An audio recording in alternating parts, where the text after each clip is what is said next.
Jacques Bompard, bonjour. Bonjour. Pour cette émission d'un nouveau format, nous allons aborder des questions d'actualité. La plus brûlante, celle qui vous concerne non pas au premier chef, mais qui en tout cas vous ravit le plus peut-être en ce moment. Éric Zemmour est enfin candidat. Vous vous battez pour ça depuis maintenant 1 an et demi, 2 ans même. Qu'est-ce que ça fait ? D'abord, c'était l'examen réussi et je crois qu'il fallait le faire. Je ne sais pas s'il fallait le faire plus tôt, mais en tout cas, je crois qu'il ne fallait pas le faire plus tard. Donc c'est fait, ça a été un très beau meeting, bien sûr avec les sabotages et des fanatiques d'extrême gauche et des médias aux ordres, mais malgré tout, examen réussi, bravo Éric. Par rapport à cette campagne qui entre désormais dans le dur, vous auriez quelques conseils ou peut-être quelques intuitions à livrer à ceux qui travaillent déjà d'arrache-pied? Je crois que ça va être une campagne très difficile, d'autant plus difficile que je crois que les sondages vont être utilisés comme une arme politique. Et dans ce contexte-là, c'est compliqué. C'est compliqué parce que les gens veulent gagner. Hein, ils conçoivent les élections politiques non pas comme un combat dans l'intérêt commun, avec pour but l'intérêt commun, mais un combat pour le gagnant. Peu importe qui gagne, pourvu qu'on ait soutenu le gagnant.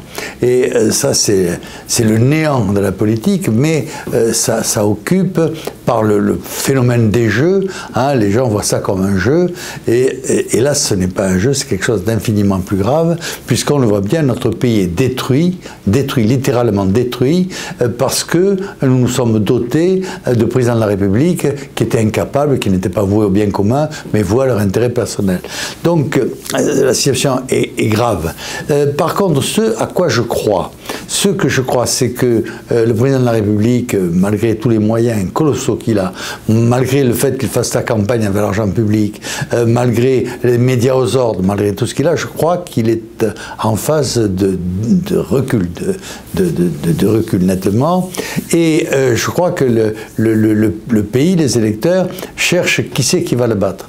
Et je crois qu'il faudrait, non pas qu'ils cherchent qui va le battre, puisqu'il est battable, mais qu'ils cherchent qui a des solutions pour régler les problèmes de notre pays. Et ça, c'est un pas plus compliqué à faire que celui de jouer au tiercé pour savoir qui va gagner. Pendant 20 ans, en tant que maire, en tant que député même, vous avez pris des positions un peu particulières, notamment vous valorisiez ce que vous appeliez le localisme, c'est-à-dire l'espérance que, en prenant le pouvoir localement, par effet de tache d'huile, finalement, la France en viendrait à être sauvée avec les bonnes volontés à droite et à gauche. Aujourd'hui, vous êtes un militant pleinement qui se consacre à une campagne nationale. Est-ce que vous êtes revenu en fait de ce que vous considérez être comme une illusion, ou non, pas du tout. Une synthèse? Pas du tout. Si vous voulez, je me place dans le cadre des leçons de l'histoire, parce que l'histoire donne des leçons. La décadence, c'est le propre des civilisations. Les civilisations naissent, se développent et puis deviennent décadentes. Quelquefois il en sort un mieux, quelquefois il en sort le pire. La règle générale, c'est que, on le voit bien avec la décadence de Rome, quand Rome s'est décomposée, on voit ce qui s'est passé. La naissance du Moyen-Âge, c'est la réaction à la décadence de Rome, le fait que des pôles d'autodéfense et d'auto-animation, si l'on peut dire, se sont créés avec des petites structures construites autour d'un château et de guerriers qui défendaient la sécurité des simples citoyens. Et ça a donné une nouvelle civilisation, et à mon avis qui est un progrès. La civilisation romaine était immense, mais la civilisation occidentale telle qu'on l'a connue, telle qu'elle n'est plus d'ailleurs, était encore plus immense si on y réfléchit bien. Donc, partant de ce principe-là, je me suis dit, nous sommes dans un système qui détruit tout ce qui est de bien, mais qui ne peut pas détruire le bien très local. Donc, on a fait un bien très local qui a résisté d'ailleurs à la destruction du système, puisqu'on a traversé, sur 25-30 ans, la ville d'Orange et son pourtour a traversé cette société qui essayait de la détruire aussi. Hein. Mais malgré tout, on a traversé et on voit ce qu'était Orange, ce qu'elle est aujourd'hui, grâce à ce travail local. Mais le problème, c'est que vous essayez de bâtir quelque chose de cohérent à ce niveau-là, mais vous êtes détruit par l'État qui vous est par-dessus. Hein. On voit bien, l'État qui a des compétences régaliennes ne les assume plus, le local est obligé de les assumer, mais les compétences régaliennes dont se dote l'État vont pour la destruction de tout ce qui est cohérent. Hein. J'en veux un exemple concret, parce que comme ça parlera aux gens. Le seul souci des 15 préfets que j'ai supportés depuis que je suis maire, leur souci essentiel, c'était faire des HLM. Pourquoi faire des HLM? Non pas pour loger les Français qui étaient dans le besoin. Non, c'est pas pour ça. C'est pour nourrir, loger les immigrés. Hein, c'est pour loger les immigrés. Et on voit bien le résultat des HLM qui étaient des centres de vie normaux. J'ai vécu un HLM ici, dans une cité qui aujourd'hui est en sécurité, mais à l'époque c'était très bien. Hein. Mais c'est la pollution de l'habitat qui a été fait par l'État qui détruit cela. Donc il est évident que le combat très local qui est celui que je défends et que je défends toujours doit parallèlement se compenser, se compléter par un ordre national et même un ordre européen d'ailleurs. Hein, parce qu'aujourd'hui, ce que je me plains entre la commune et l'État, je m'en plaindrais entre l'État et l'Europe si j'étais à la tête de l'État. Donc il y a un tout. Et il est nécessaire, si l'on mène un combat politique global, de se positionner à tous les niveaux. Le problème, c'est que le monde politique qui devrait sécréter des gens de qualité pour mener ce combat, ne le fait pas. Parce que les partis politiques sont pollués, on l'a dit, on l'a vu, on le sait. Hein, donc il fallait trouver quelqu'un hors du Cénacle politique. On l'a trouvé manifestement avec Éric, qui est plein de talent, qui est plein de volonté, qui est plein d'intelligence, qui est plein de courage. On en vu encore, puisqu'il a été attaqué dans son meeting d'inauguration. On l'a trouvé, il est maintenant sur le terrain, et il faut tout faire pour l'aider, parce que dans le contexte où nous sommes, il n'y a pas d'autre solution que de soutenir Éric et de le porter à la plus haute place de la République. Autre sujet d'actualité, monsieur le maire, on sent que Noël va sans doute être de nouveau ajourné cette année. En tout cas, le gouvernement a l'air de préparer les esprits pour ça. On est toujours dans le même contexte sanitaire, totalitaire, peut-on dire, depuis, malheureusement, 2 ans maintenant. Vous n'avez toujours pas changé d'avis, monsieur le maire? 5e mutation, 4e vaccination expérimentale. Parce qu'il faut se rappeler que tous les vaccins dont on bourre nos concitoyens sont des vaccins expérimentaux. Pour qu'un vaccin ne soit plus expérimental, il faut l'expérimenter pendant 3 ans. Donc tous les vaccins qui ont été utilisés sont des vaccins expérimentaux. Première réflexion. Deuxième réflexion, ça fait 3 mois que le dernier mutant est apparu en Afrique du Sud. Il a fallu 3 mois pour qu'on arrête et qu'on surveille nos frontières et qu'on empêche les porteurs de passer. 3 mois. Autrement dit, c'est trop tard. Hein, on a fermé les frontières trop tard. Pour la 5e fois. Hein, puisqu'à chaque fois, on n'a pas fermé les frontières. Alors, le problème ne se pose plus. Hein. J'évoquais l'incompétence, le jeunisme de notre gouvernement, l'impréparation, l'incompétence, mais ça devient de la folie. D'autant que, en même temps, le tout vaccin expérimental n'est pas compensé par la mise à jour de l'hôpital et l'adaptation de l'hôpital à la maladie et à toutes les maladies de nos concitoyens. C'est totalement fou. Au lieu d'avoir augmenté notre parc de lits De réanimation, oui, merci. On les a diminués.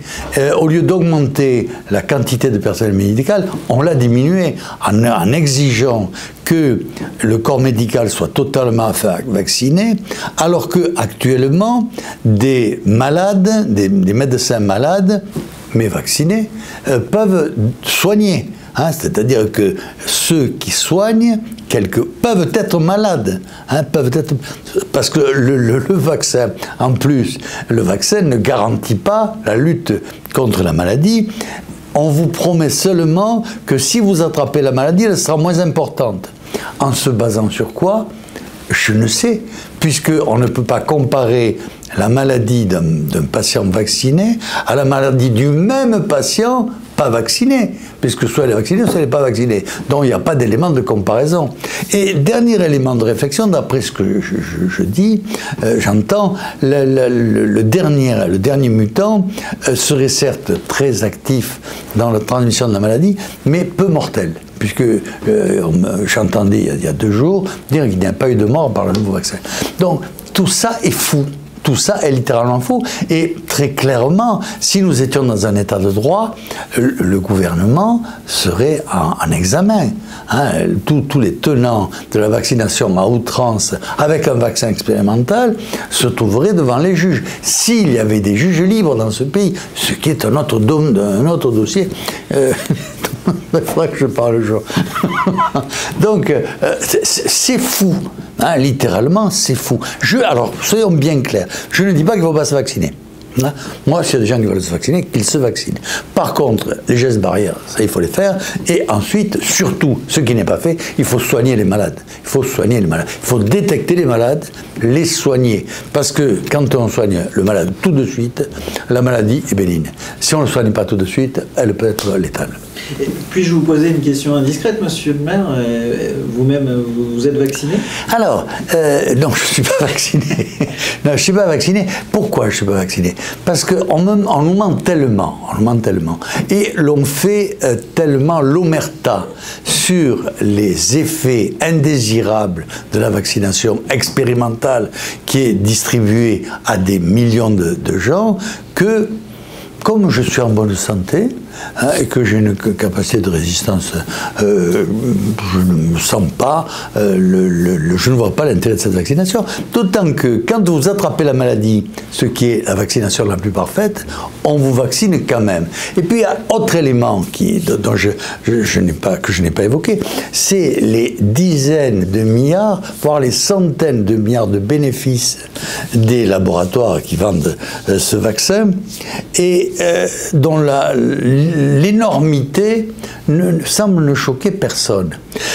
Tout travail mérite salaire. Donc, il est incontestable qu'un laboratoire qui fait un remède, quel qu'il soit, doit être payé pour le remède qu'il fait. Mais il ne doit pas être payé pour faire des bénéfices colossaux, hein, qu'il distribue d'ailleurs, comme par hasard, pour partie au moins, aux médecins qui prennent le vaccin, hein, ce qui est là aussi la quadrature du cercle. Donc, tout ça est fort déplaisant, infiniment déplaisant, tout ça sent le soufre, et je crois qu'il vaut mieux avoir une bonne santé qu'un mauvais vaccin. Je comprends tout à fait le procès que vous faites au gouvernement, procès en incompétence, au gouvernement, au laboratoire aussi. Voilà. Le problème, c'est qu'on se dit, quand on regarde un peu les actualités, peut-être biaisées d'ailleurs, mais on se dit, mais finalement, c'est pareil en Allemagne, c'est pareil en Italie, c'est pareil en Espagne, c'est pareil en Angleterre, aux États-Unis, que sais-je.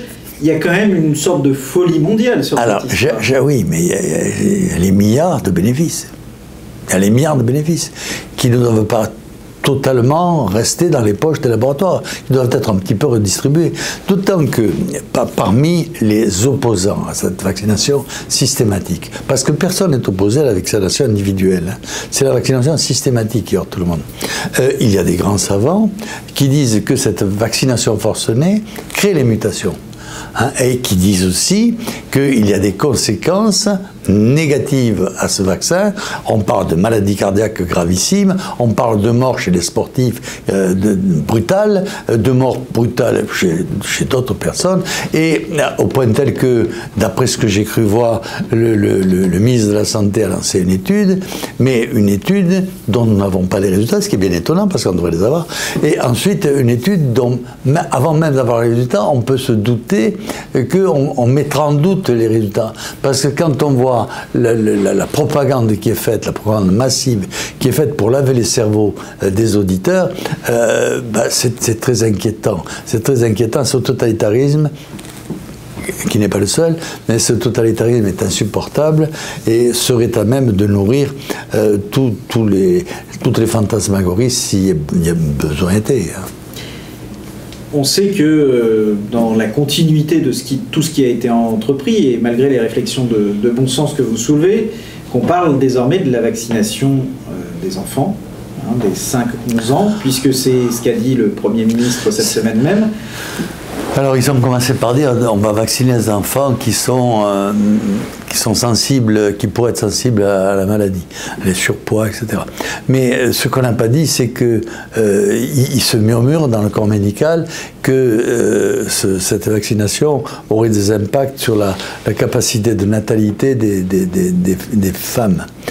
Et donc vacciner les enfants, c'est pour partie imposer aux futurs vaccinés ES l'incapacité à devenir mère, ce qui est l'assassinat d'une génération. C'est absolument terrorisant. D'autant que les tenants de la vaccination disent mais il faut vacciner le monde entier. On n'arrive pas à vacciner les pays développés, mais il faut vacciner le monde entier.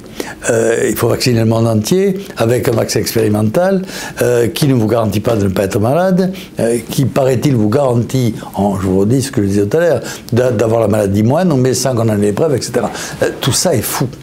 Tout ça est fou. La nature est bien faite. La nature est bien faite et génère normalement des résistances et des adaptations à la maladie. C'est un peu ce qui semble se passer avec le 5e vaccin, dont on dit qu'il serait moins dangereux que les 4 précédents.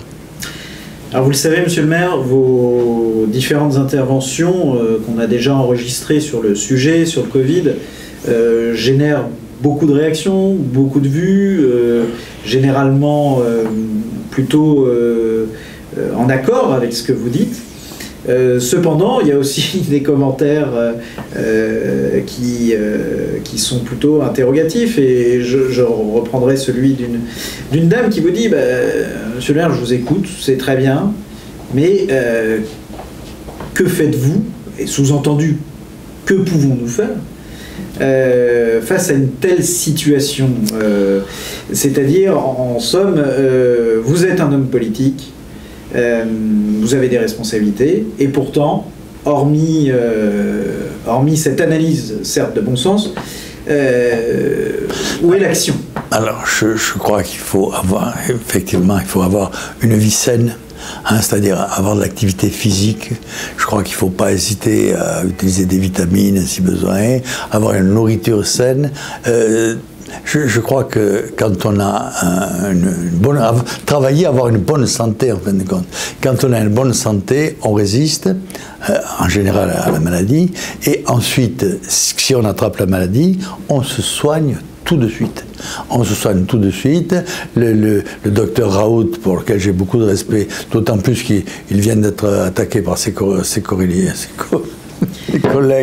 j'allais dire ses coreligionnaires, ses collègues, en est un bel exemple. Et quand on soigne le Covid, quand on soigne la Covid très tôt, avec les méthodes qui sont mises en place, les décès sont extrêmement minimes et frappent des gens qui sont affaiblis, et qui, donc étant affaiblis, sont susceptibles de décéder pour des raisons quelquefois bénignes. Et sur le plan politique, parce que cette question est aussi une question politique, d'une part parce que cette affaire médicale est gérée par les pouvoirs publics et le gouvernement, et aussi parce que depuis la mise en place du pass sanitaire, on a littéralement coupé toute une partie de la société, du moins officiellement, de l'accès à certains services, voire même à leur profession. On voit même qu'en Autriche, les choses sont allées plus loin, puisqu'on a confiné les non-vaccinés. Là, comment le citoyen peut réagir et tenter de renverser la vapeur? D'abord, c'est une gestion totalitaire de la maladie, puisque la surinformation est à la fois désinformante et impose de se mettre dans le canal où tout le monde se met. L'impression que j'ai, c'est que le président de la République fait sa campagne présidentielle là-dessus. Et il est bien évident que ça peut laisser pantois. Quand je pense à tout ça, je pense aussi au fait que quand l'Angleterre a colonisé une partie de la Chine, l'Angleterre leur a imposé l'utilisation de l'opium. L'utilisation de l'opium qui était une utilisation forcée de l'opium. Quand les Chinois se sont rebellés, ça a été la politique de la canonnière. Et je fais un parallèle entre les deux. Aujourd'hui, si vous ne vous vaccinez pas, vous êtes un criminel. C'est vous qui transmettez la maladie. Or, ce n'est pas le non-vacciné qui transmet la maladie, c'est tout le monde. Tout le monde transmet la maladie. Et le vacciné la transmet avec beaucoup plus de sérénité, puisqu'il croit qu'il ne peut pas l'attraper. Donc, ne pouvant pas l'attraper dans sa tête, il prend beaucoup moins de précautions d'hygiène avec les mains, avec tout le reste, et donc est un facteur de transmetteur involontaire de la maladie, mais serein. Ça aussi, c'est une logique d'État, et une logique d'État qui est là aussi totalitaire. Alors, qu'est-ce qu'il faudrait faire? Il faudrait faire ce que je vous dis. Il faudrait mettre en place une politique de détection de la maladie systématique. Alors, par contre, moi, je suis pour qu'on détecte la maladie aussi souvent que nécessaire. Dès que quelqu'un est porteur de la maladie, on l'isole et on le soigne, s'il a la maladie, parce qu'il y a les porteurs sains. Un porteur sain, c'est pas la peine de le soigner, il faut simplement qu'il soit isolé. Il faut isoler les malades et il faut soigner les malades. Et ce qui est remarquable dans cette maladie, c'est qu'elle mute. Donc, la vaccination à l'infini telle qu'on fait n'est pas la solution. La solution, c'est développer la santé chez les gens, par une politique de santé, sport, alimentation saine, précaution, distance, etc. Pour reprendre juste l'exemple de l'impérialisme britannique que vous souleviez tout à l'heure, si je simplifie à l'extrême, vous voulez dire qu'on est face à une entreprise de servage colonial, oui, à but lucratif et commercial, oui, par l'utilisation de la drogue. Oui. D'accord. Par l'utilisation du vaccin. Oui, mais oui. En parallèle. Oui, très bien. Tout autre domaine, on repasse sur le plan local. La semaine dernière, vous en êtes déjà ouvert face à l'injustice qui vous a frappé. Vous avez dû démissionner de votre mandat de maire. Donc je rappelle quand même, 26 ans de mandat à Orange, vous avez été élu 2 fois député lors de cette période, 3 fois au total, puisque vous aviez déjà été élu en 1986. Mais sans faire forcément ce retour, c'est surtout l'élection du premier adjoint qui a été faite, et il se trouve, quand on regarde les noms, que vous le connaissez bien, puisqu'il s'agit de votre fils. Alors je commence par un côté un peu désagréable, parce que forcément les Orangeois connaissent bien Yann Bompard aussi, désormais maire d'Orange, mais à l'extérieur, certains ne s'en privent pas, certaines mauvaises langues bien entendu, ils disent « Ah ben, il a placé son fils parce que, voilà, en gros, on vous accuse maintenant certains vous accuseront de népotisme. » Qu'est-ce que vous répondez à ça? Parce que on sait à Orange que c'est pas ni votre intention ni la réalité, mais pourtant, ça n'empêchera pas les gens certains de le penser. Donc, par rapport à ça, Que répond-on? Je dirais que il est né dans la politique et il a grandi dans la politique. Je dirais que, sans vouloir vexer les autres membres du conseil municipal, il était très au-dessus du niveau de ses collègues et que donc c'est tout naturellement qu'il a pris sa place. Alors, j'ai fait le marché jeudi dernier. Place qui a été donnée, j'ouvre la parenthèse, par ses collègues eux-mêmes d'ailleurs, oui. Puisque c'est le conseil municipal qui est élu eux-mêmes. Il a été élu à l'unanimité de la majorité. Mais ce qui est le plus intéressant, je crois, c'est les rencontres avec les Orangeois. Donc jeudi, j'ai fait le marché. Ce matin, on avait une ouverture de pli au théâtre municipal, on était au théâtre municipal, et je rencontre des gens qui me saluent, sont tout contents. Comment vous allez, monsieur le maire? On m'appelle toujours monsieur le maire. Ça ne me vexe pas, remarquez. Et je leur dis, mais moi je ne suis plus le maire, c'est Yann. Ils sont heureux. Ils sont heureux que ce soit Yann d'abord. Et ils sont contents que ça arrive maintenant. Ils sont contents que ça arrive maintenant. En me disant, oh, mais de toute façon, il arrive à un âge où il faut laisser la place. Non, il me console un peu. Il me console un peu en me disant qu'en fin de compte, ça arrive quand il faut. Et je crois que ça arrive quand il faut, parce que si ce n'est pas l'injustice qui m'avait frappé, je serais resté élu. Il aurait bien fallu que je laisse ma place à un moment, parce que je vais avoir 79 ans en février. Je suis grand maintenant. Mais là, les gens auraient dit qu'il y aurait magouille. Les Orangeois auraient pu penser, si j'avais démissionné pour que Yann soit élu, qu'il y avait magouille. Tandis que là, ils voient bien qu'il n'y a pas magouille. On m'enlève et tout à fait naturellement prend la place celui qui est le mieux passé pour la prendre, celui qui a le plus de talent pour la prendre. Parce que, vous savez, il faut suivre les conseils municipaux, ils sont tous enregistrés. Donc les Orangeois curieux n'ont qu'à le regarder.